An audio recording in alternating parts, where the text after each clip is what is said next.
The Ugly Duckling. It was a lovely summer weather in the country, and the golden corn, the green oats, and the haystacks piled up in the meadows looked beautiful. The stork, walking about on his long red legs, chattered in the Egyptian language which he had learnt from his mother. The cornfields and meadows were surrounded by large forests, in the midst of which were deep pools. It was, indeed, delightful to walk about in the country. In a sunny spot stood a pleasant old farmhouse close by a deep river, and from the house down to the water side grew great burdock leaves so high that under the tallest of them a little child could stand upright. The spot was as wild as the center of a thick wood.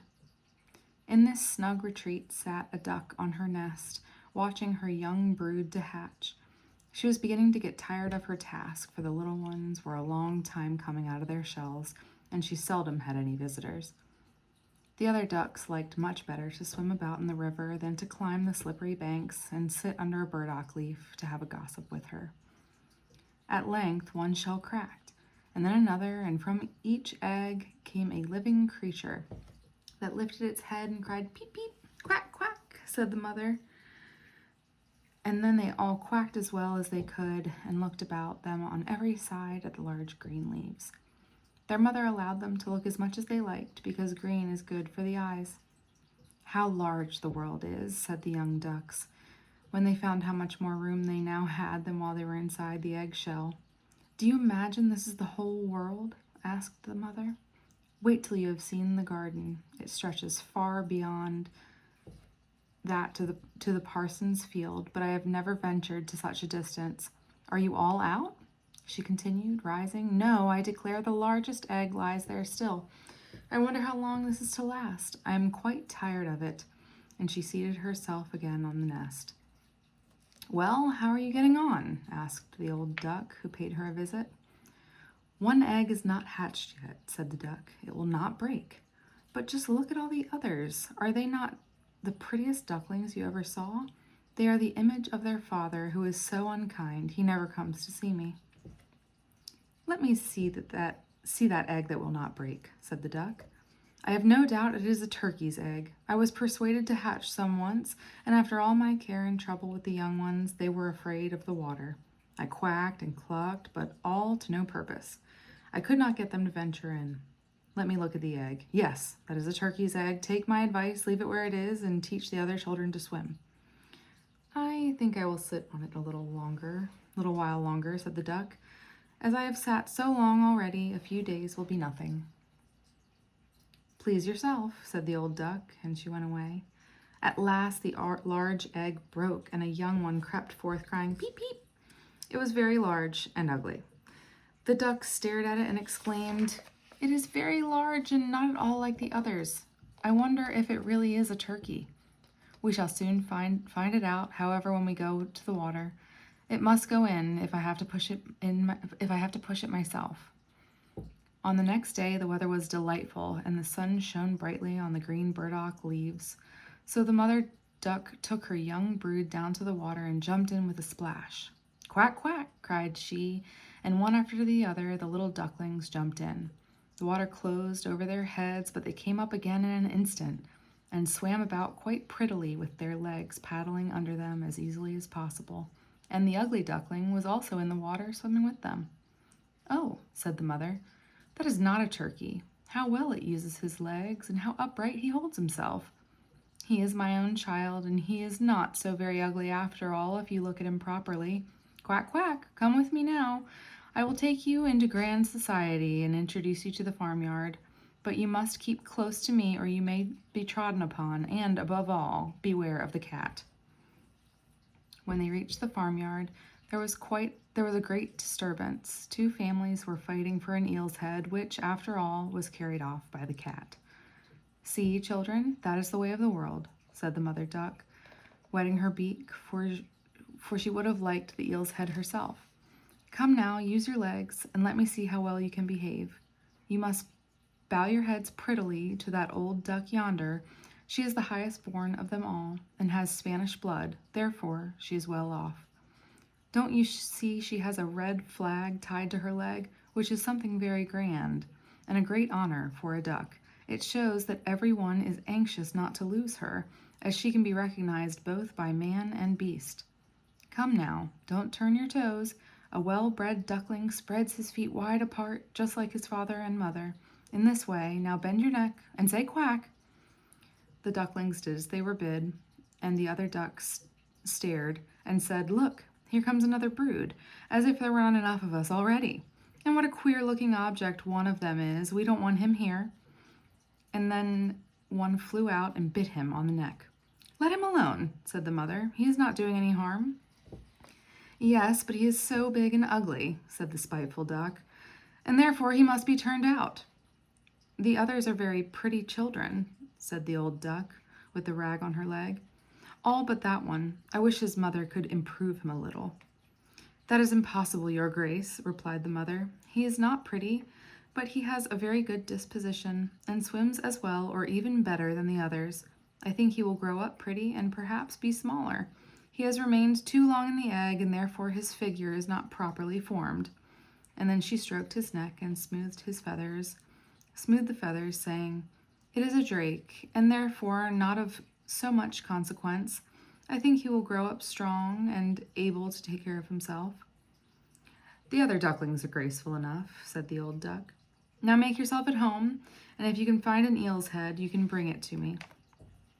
And so they made themselves comfortable, but the poor duckling, who had crept out of his shell last of all and looked so ugly, was bitten and pushed and made fun of, not only by the ducks, but by all the poultry. He's too big, they all said, and the turkey cock, who had been born into the world with spurs and fancied himself really an emperor, puffed himself out like a vessel in full sail, and flew at the duckling, and became quite red in the head with passion, so that the poor little thing did not know where to go, and was quite miserable because he was so ugly and laughed at by the whole farmyard. So it went on from day to day till it got worse and worse. The poor duckling was driven out by everyone. Even his brothers and sisters were unkind to him, and would say, Ah, you ugly creature, I wish the cat would get you. And his mother said she wished he had never been born. The ducks pecked him, the chickens beat him, and the girl who fed the poultry kicked him with her feet. So at last he ran away, frightening the little birds in the hedge as he flew over the palings. They are afraid of me because I am ugly, he said. So he closed his eyes and flew still farther until he came out on a large moor inhabited by wild ducks. Here he remained the whole night, feeling very tired and sorrowful. In the morning, when the wild ducks rose in the air, they stared at their new comrade. What sort of duck are you? They all said, coming round him. He bowed to them and was as polite as he could be, but he did not reply to their question. You are exceedingly ugly, said the wild ducks, but that will not matter if you do not to marry one of our family. Poor thing, he had no thoughts of marriage. All he wanted was permission to lie among the rushes and drink some of the water on the moor. After he had been on the moor 2 days, there came 2 wild geese, or rather goslings, for they had not been out of the egg long and were very saucy. Listen, friend, said one of them to the duckling, you are so ugly that we like you very well. Will you go with us and become a bird of passage? Not far from here is another moor, in which there are some pretty wild geese, all unmarried. It is a chance for you to get a wife. You may be lucky, ugly as you are. Pop, pop, sounded in the air, and the 2 wild geese fell dead among the rushes, and the water was tinged with blood. Pop, pop, echoed far and wide in the distance, and whole flocks of wild geese rose up from the rushes.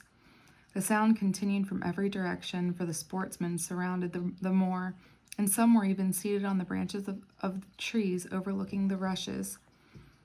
The blue smoke from the guns like clouds over the dark trees, and as it floated away across the river, a number of sporting dogs bounded in and terrified the poor duckling. He turned away his head to hide under his wing, and at the same moment a large, terrible dog passed quite near him. His jaws were open, his tongue hung from his mouth, and his eyes glared fearfully. He thrust his nose close to the duckling, showing his sharp teeth, and then splash, splash. He went into the water without touching him. "Oh," sighed the duckling, "how thankful I am for being so ugly. Even a dog will not bite me." And so he lay quite still, while the shot rattled through the rushes and gun after gun was fired over him. It was late in the day before all became quiet, and even then the poor young thing did not dare to move. He waited quietly for several hours and then, after looking carefully around him, hastened away from the moor as fast as he could. He ran over field and meadow till a storm arose, and he could hardly struggle against it. Towards evening, he reached a poor little cottage that seemed ready to fall, and only remained standing because it could not decide on which way to fall first. The storm continued so violent that the duckling could go no farther. He sat down by the cottage, and then he noticed that the door was not quite closed in consequence of one of the hinges having given way. There was therefore a narrow opening near the bottom large enough for him to slip through, which he did very quietly and got a shelter for the night. A woman, a tomcat, and a hen lived in this cottage. The tomcat, whom the mistress called "my little son," was a great favorite. He could raise his back and purr and even throw out sparks from his fur if it were stroked the wrong way. The hen had very short legs, so she was called Chickie Shortlegs. She laid good eggs, and her mistress loved her as if she had been her own child. In the morning, the strange visitor was discovered, and the tomcat began to purr, and the hen to cluck. "What is that noise about?" said the old woman, looking round the room. But her sight was not very good. Therefore, when she saw the duckling, she thought it must be a fat duck that had strayed from home. "Oh, what a prize!" she exclaimed. "I hope it is not a drake, for then I shall have some duck's eggs. I must wait and see." So the duckling was allowed to remain on trial for 3 weeks, but there were no eggs. Now the tomcat was the master of the house, and the hen was the mistress, and they always said, "We in the world," for they believed themselves to be half the world, and the better half too. The duckling thought that the others might hold a different opinion on the subject, but the hen would not listen to such doubts. "Can you lay eggs?" she asked. "No." "Then have the goodness to hold your tongue." "Can you raise your back, or purr, or throw out sparks?" said the tomcat. "No." "Then you have no right to express an opinion when sensible people are speaking." So the duckling sat in a corner, feeling very low-spirited, till the sunshine and the fresh air came into the room through the open door. And then he began to feel such a great longing for a swim on the water that he could not help telling the hen. "What an absurd idea," said the hen. "You have nothing else to do, therefore you have foolish fancies. If you could purr or lay eggs, they would pass away." "But it is so delightful to swim about on the water," said the duckling, "and so refreshing to feel it close over your head while you dive down to the bottom." "Delightful indeed," said the hen. "Why, you must be crazy. Ask the cat. He is the cleverest animal I know. Ask him how he would like to swim about on the water or to dive under it. For I will not speak of my own opinion. Ask our mistress, the old woman. There is no one in the world more clever than she is. Do you think she would like to swim or let the water close over her head?" "You don't understand me," said the duckling. "We don't understand you? Who can understand you, I wonder? Do you consider yourself more clever than the cat or the old woman? I will say nothing of myself. Don't imagine such nonsense, child, and thank your good fortune that you have been received here. Are you not in a warm room and in society from which you may learn something? But you are a chatterer, and your company is not very agreeable. Believe me, I speak only for your own good. I may tell you unpleasant truths, but that is proof of my friendship. I advise you, therefore, to lay eggs and to learn to purr as quickly as possible." "I believe I must go out into the world again," said the duckling. "Yes, do," said the hen. So the duckling left the cottage and soon found water on which it could swim and dive, but it was avoided by all other animals because of its ugly appearance. Autumn came, and the leaves in the forest turned to orange and gold. Then, as winter approached, the wind caught them as they fell and whirred them in the cold air. The clouds, heavy with hail and snowflakes, hung low in the sky, and the ravens stood on the ferns crying, "Croak, croak." It made one shiver with cold to look at him. All this was very sad for the poor little duckling. One evening, just as the sun set, amid the radiant clouds, there came a large flock of beautiful birds out of the bushes. The duckling had never seen any like them before. They were swans, and they curved their graceful necks, while their soft plumage shone with dazzling whiteness.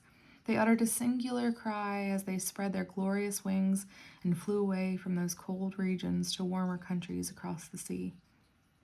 As they mounted higher and higher in the air, the ugly little duckling felt quite a strange sensation as he watched them. He whirred himself in the water like a wheel, stretched out his neck towards them, and uttered a cry so strange that it frightened himself. Could he ever forget those beautiful, happy birds? And when at last they were out of his sight, he dived under the water and rose again almost beside himself with excitement. He knew not the names of these birds nor where they had flown, and he felt towards them as he had never felt for any other bird in the world. He was not envious of these beautiful creatures, but he wished to be as lovely as they. Poor ugly creature, how gladly he would have lived even with the ducks had they only given him encouragement. The winter grew colder and colder. He was obliged to swim about on the water and to keep it from freezing, but every night the space on which he swam became smaller and smaller. At length it froze so hard that the ice in the water cracked as he moved, and the duckling had to paddle with his legs as well as he could to keep the space from closing up. He became exhausted at last and lay still and helpless, frozen fast in the ice. Early in the morning, a peasant who was passing by saw what had happened. He broke the ice in pieces with his wooden shoe and carried the duckling home to his wife. The warmth revived the poor little creature, but when the children wanted to play with him, the duckling thought they would do him some harm, so he started up in terror, fluttered into the milk pan and splashed the milk about the room. Then the woman clapped her hands, which frightened him still more. He flew first into the butter cask, then into the meal tub, and out again. What a condition he was in! The woman screamed and struck at him with tongs, and the children laughed and screamed and tumbled over each other in their efforts to catch him, but luckily he escaped. The door stood open. The poor creature could just manage to slip out among the bushes and lie down quite exhausted in the newly fallen snow. It would be very sad were I to relate all the misery and privations which this poor little duckling endured during the hard winter. But when it had passed, he found himself lying one morning in a moor amongst the rushes. He felt the warm sun shining and heard the larks singing, and saw that all around was beautiful spring. Then the young bird felt that his wings were strong as he flapped them against his sides and rose high into the air. They bore him onwards until he found himself in a large garden, before he well knew how it had happened. The apple trees were in full blossom, and the fragrant elders bent their long green branches down to the stream which wound round a smooth lawn. Everything looked beautiful in the freshness of early spring. From a thicket close by came 3 beautiful white swans, rustling their feathers and swimming lightly over the smooth water. The duckling remembered the lovely birds and felt more strangely unhappy than ever.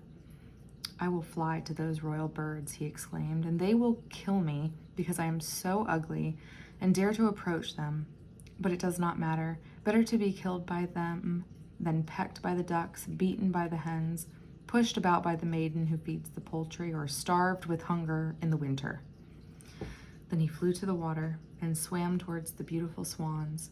The moment they espied the stranger, they rushed to meet him with outstretched wings. "Kill me," said the poor bird, and he bent his head down to the surface of the water and awaited death. But what did he see in the clear stream below? His own image, no longer a dark gray bird, ugly and disagreeable to look at, but a graceful and beautiful swan. To be born in a duck's nest in a farmyard is of no consequence to a bird if it is hatched from a swan's egg. He now felt glad at having suffered sorrow and trouble, because it enabled him to enjoy so much better all the pleasure and happiness around him. For the great swans swam round the newcomer and stroked his neck with their beaks as a welcome. Into the garden presently came some little children and threw bread and cake into the water. "See," cried the youngest, "there is a new one." And the rest were delighted, and ran to their father and mother, dancing and clapping their hands and shouting joyously, "There is another swan come! A new one has arrived!" Then they threw more bread and cake into the water and said, "The new one is the most beautiful of all. He is so young and pretty." And the old swans bowed their heads before him. Then he felt quite ashamed and hid his head under his wing, for he did not know what to do. He was so happy and yet not at all proud. He had been persecuted and despised for his ugliness, and now he heard them say he was the most beautiful of all the birds. Even the elder tree bent down its boughs to the water before him, and the sun shone warm and bright. Then he rustled his feathers, curved his slender neck, and cried joyfully from the depths of his heart, "I never dreamed of such happiness as this while I was an ugly duckling."